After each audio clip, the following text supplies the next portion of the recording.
বন্ধুরা, good morning. এই দেখো সকাল সকাল সব কেটে ধুয়ে গুছিয়ে নিয়েছি।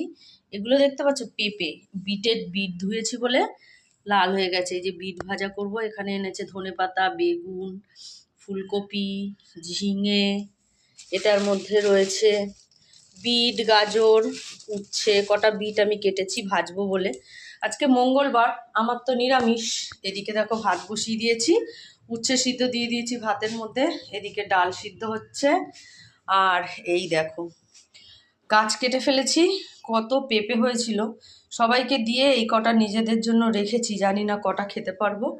আর এই দেখো মাছ এনেছে আমার বর আমার শাশুড়ি মার জন্য, কিন্তু আমার শাশুড়ি মা বলছে আমি মাছ ভাজা খাবো, তরকারি খাবো না।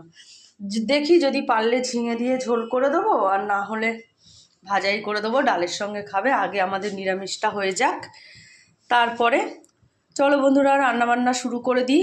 আজকের আর কোনো টিফিন করিনি, কিনে নিয়ে এসেছিলো টিফিন, সব কাটা ধোয়া করে নিয়েছি।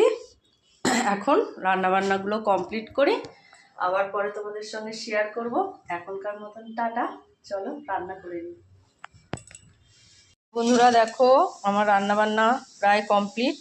এই যে ভাত, উচ্ছে আলু সিদ্ধ আছে ভাতের মধ্যে। এখানে বিট ভাজা করেছি, বেগুন ভাজা করেছি। আর এই দেখো এখানটায় করেছি পেঁপে দিয়ে, ধনেপাতা দিয়ে ডাল। ডালটা তো মানে মাস্ট করতেই হবে, কিছু করার নেই। আর করেছি এই দেখো সয়াবিন, আলু, ফুলকপি দিয়ে নিরামিষ একটা তরকারি। এটা করে নিয়েছি, একদম পুরো কাঁচা লঙ্কা দিয়েই করেছি, ওই জন্য একটু সাদা সাদা লাগছে। একদম রাতেও এটা হয়ে যাবে। মোটামুটি এই রান্নাগুলো করেছি। আর ওদিকে মাছের তরকারি আর করছি না, একটু মাছ ভাজা করে দিচ্ছি।